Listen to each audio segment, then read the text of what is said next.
Welcome to the Steve Reeve Podcast with the best moments from the past week and a few things that didn't make it to air. Tuesday.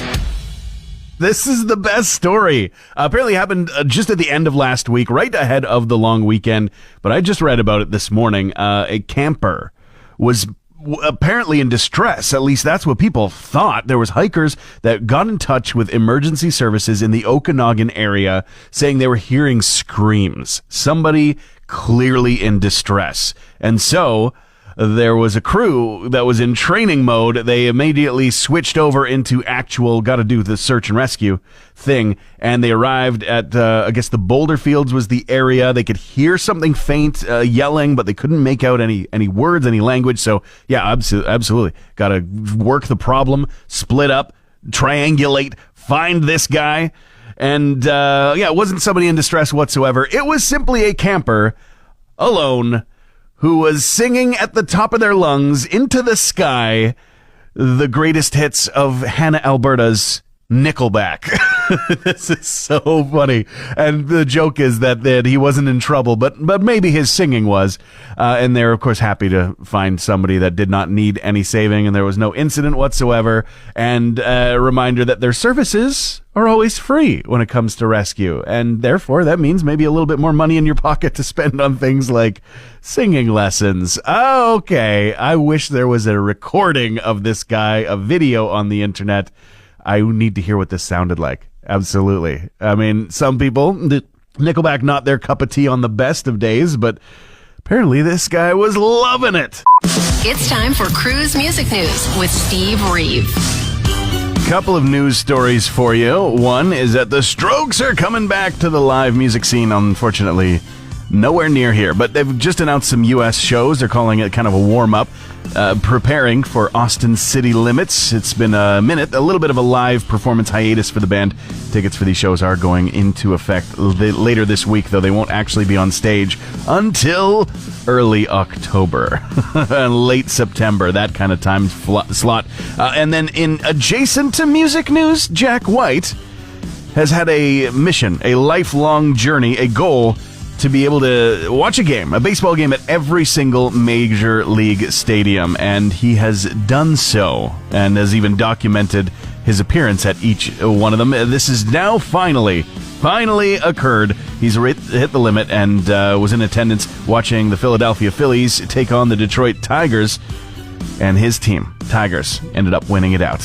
Good way to do it. That's it for your music and music-adjacent news this morning. Smoky weekend in town, but a long weekend, and so there are some who just completely skipped over it if they got far enough away in the right direction, that is. Coming back to like a frazzled town, fresh from our long weekend spent here at home, completely cooped up, at least at times. That's what it felt like. Didn't completely stay out of the smoke, couldn't stay cooped up that much over the weekend, but there were definitely several times where I felt like, in the cage, looking out the window, seeing that I could barely see across the street at times and just going, oh. And, even the smell still managing to seep inside, all the windows and doors closed, and just still managing to find some crack, some little tiny vent of air somewhere and get that smell in. And now it kind of you get that stale leftover. No fun.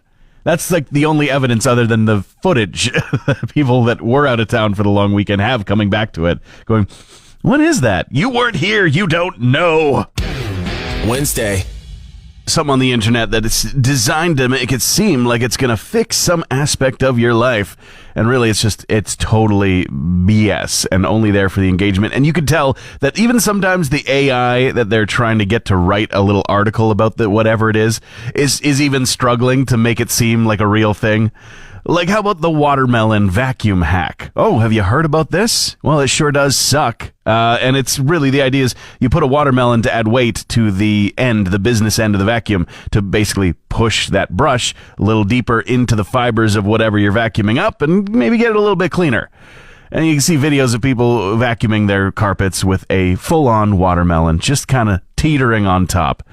And that's like the 38th take that they've actually used, where the perfect balance is in play, because they failed so many times. Because how could you not? putting a round watermelon right on top of your vacuum and then moving it left, right, forward, backward. Like, it's not going to stay there. This is the most ridiculous thing. I mean, the principle of just putting a weight on there could mean so that you could put something else on it, but they're not really designed to do that. You're probably going to put extra wear and tear. Who cares? Just vacuum like it's normally going to be vacuumed. I think the thing will probably work. If it doesn't, I doubt it's the watermelon that you're missing. You probably just need a new vacuum or it needs to be fixed or something. Also, I just love, like I said, the AI trying to make sense of it. Things like, hey, if you've got a spare watermelon and you've got a floor that needs cleaning, boy, do I have the solution for you. It's like, not going to be a thing. I'm sorry. If I got a spare watermelon, I'm probably going to be finding something to put into it that's alcoholic. That's how you use a watermelon in the summer. There's a new weapon in the, non-violent fight against wolves near Yellowstone in the U.S. Domestic arguments. Specifically, the fight between Scarlett Johansson and Adam Driver in the movie Marriage Story. For real. They were an endangered species. They were reintroduced into the Yellowstone area in 95, and since then in areas of the U.S. have thrived and populations have returned, which means, of course, they're hunting, they're eating, they're getting at the livestock. A lot of cows have been, lives claimed. So a years-long operation in researching the most effective way of using drones with lights and sound to scare wolves off from attacking cattle and other livestock has apparently led to a winning combination. Thermal cameras detect the hunting wolves. The area will then get flooded with bright light, and loudspeakers will play something like The Fight from A Marriage Story. I guess, the association with people and negative sounds is the goal, so that's a perfect choice. But there are some other options as well.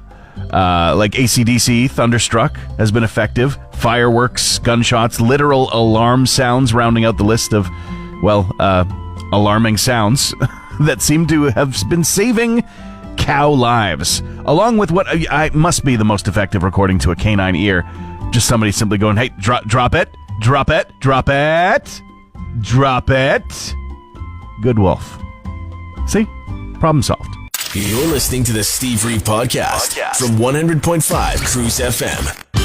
Well, diving in, if you're a Radiohead fan, you're probably not going to be going all the way to the UK to check out a new art exhibit that celebrates 3 decades of the band and, of course, their music. A lot of it influenced by Tom York directly, and they've had an artist that they've worked with 4 years, Stanley Donwood. So this is all a joint collaboration thing.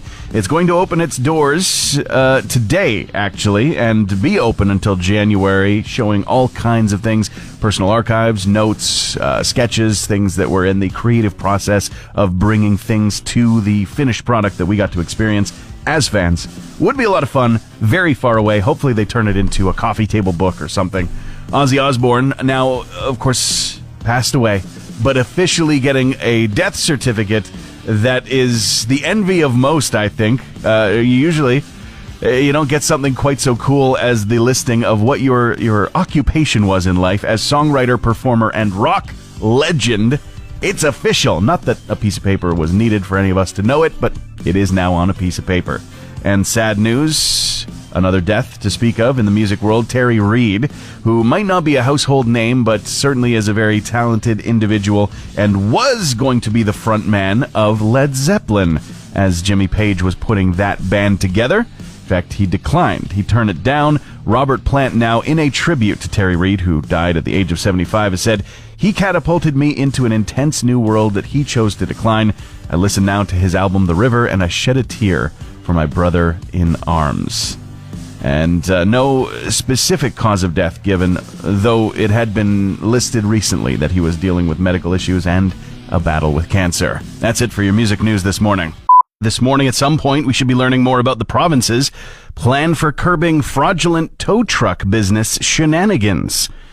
Wasn't on the bingo card, but it does make sense. Yeah, a year-long investigation apparently has shown 10 Edmonton area towing companies that were doing something shady in some way or another, like giving quotes and then grossly inflating the bill that gets sent to insurance companies, including services that were never rendered being on said bill. Curious to see what the Alberta government is cooking up, what they're coming up with for this, because you know what, even when it comes to getting your vehicle towed, nobody likes getting jerked around.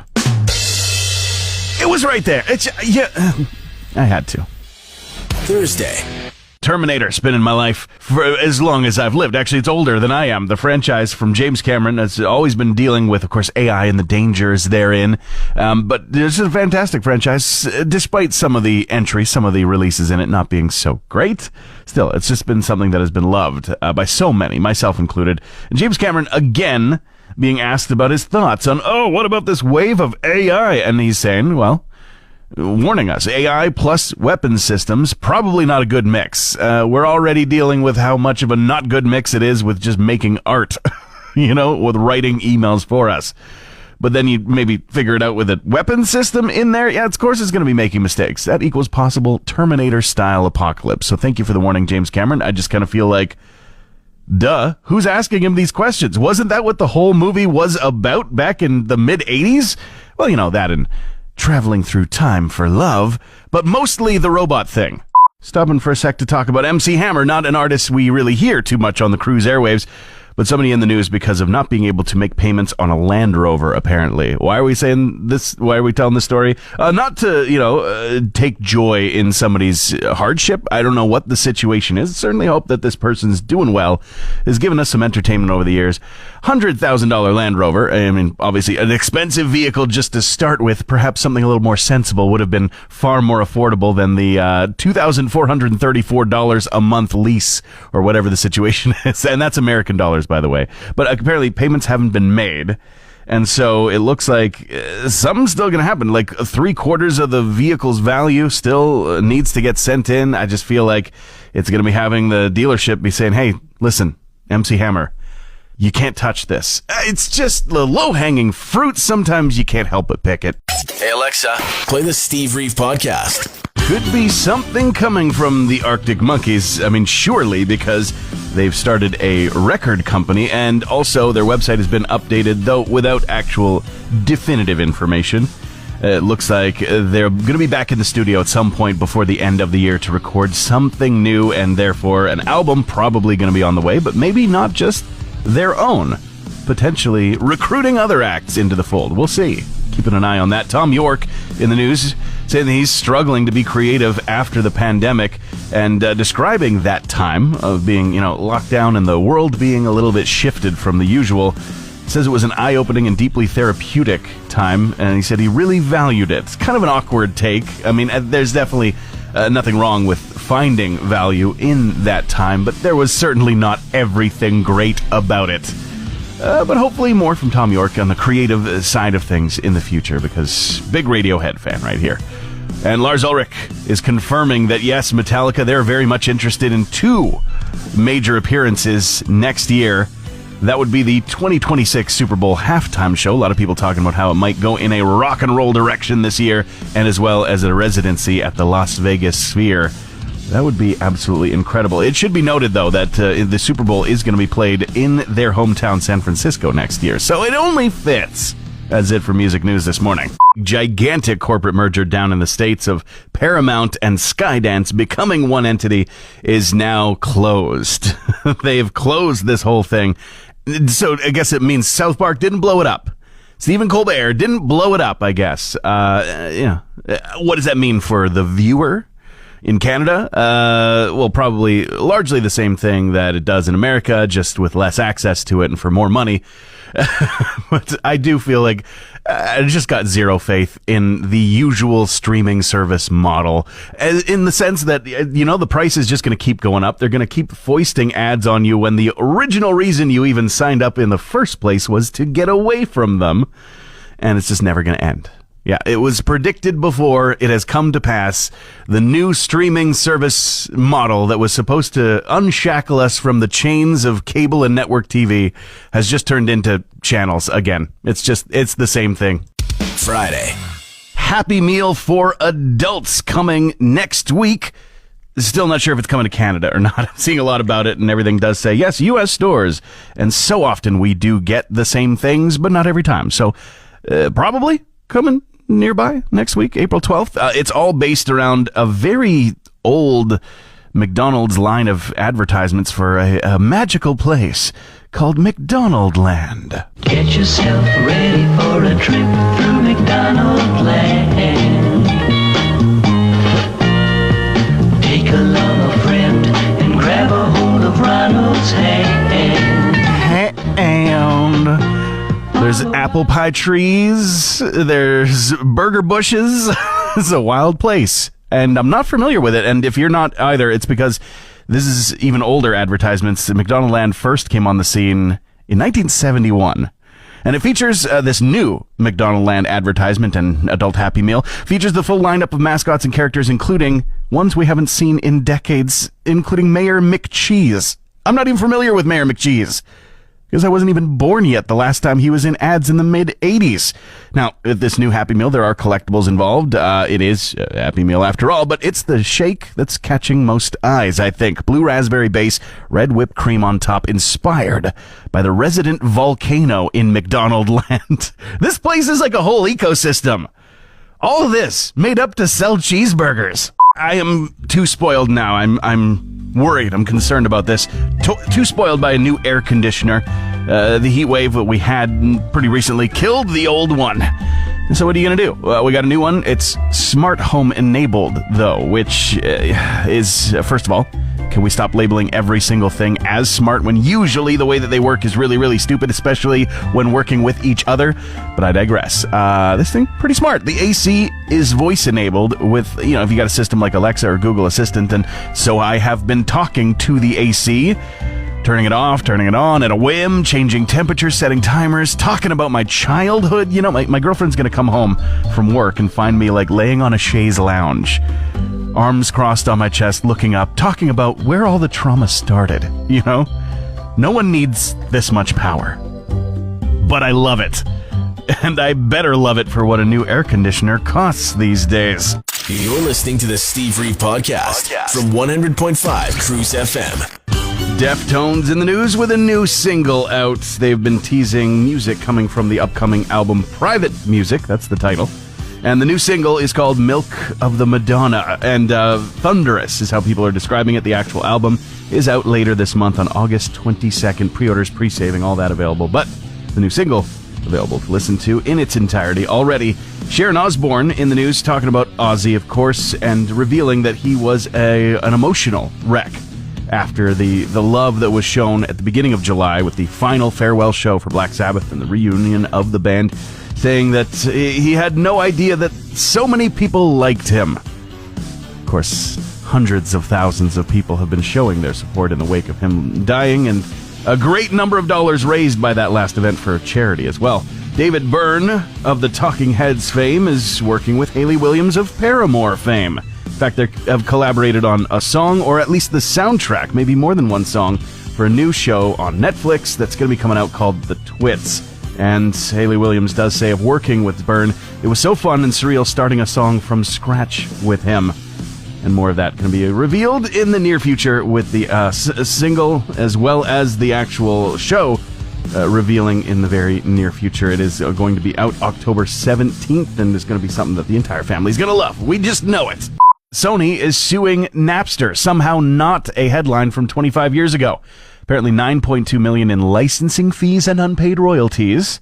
Sounds like a lot of money, but that pales in comparison to the also $36 million in copyright infringement damages. Apparently Napster was purchased about a year ago. Rhapsody something is the parent company, but the new owners not paying anything since that takeover happened a year ago, but did continue, of course, to collect money from users. Isn't that always the way? It's so fast to send the money, and then when it's time to actually maybe get any money back, oh, well, it takes a while. The systems are, they got to do their thing. They got to think about it. I'm like, well, then how come it's so fast to take the money? Anyway, I guess we've come full circle, and Napster is just a way to steal songs again. Just not for the people. They're paying the subscription fees. Now it's the company charging them that's stealing the music this time. 2025 is great, isn't it? Transmission over.